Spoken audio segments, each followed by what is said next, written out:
విద్యా దీవెన కింద 2,800 కోట్లు, 1,100 కోట్లేమో వసతి దీవెన కింద 3,900 కోట్ల రూపాయలు బకాయిలు ఈరోజు చెల్లించాల్సినటువంటి ప్రభుత్వం కనీసం పట్టించుకోకుండా ఉందనేటువంటి విషయాన్ని ఈ సందర్భంగా తెలియజేస్తా ఉన్నా.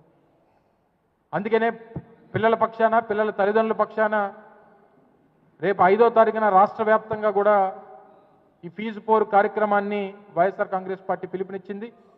జగన్మోహన్ రెడ్డి గారి ఆదేశాల మేరకు రాష్ట్ర వ్యాప్తంగా అన్ని జిల్లా కేంద్రాల్లో కూడా 26 జిల్లా కేంద్రాల్లో కూడా పిల్లల తల్లిదండ్రులను తీసుకొని జిల్లా కలెక్టర్కి ఒక రిప్రజెంటేషన్ సబ్మిట్ చేసి ప్రభుత్వం మీద ఒత్తిడి తీసుకొచ్చేటువంటి కార్యక్రమాన్ని వైఎస్ఆర్ కాంగ్రెస్ పార్టీ జగన్మోహన్ రెడ్డి గారి నాయకత్వంలో పిలుపునిచ్చింది. దానికి సంబంధించినటువంటి గోడపత్రికను కూడా మీ అందరి సమక్షంలో ఈరోజు విడుదల చేయాలని చెప్పి ఆ పార్టీ నాయకత్వం అంతా కూడా ఈరోజు మీ ముందుకు రావడం జరిగింది.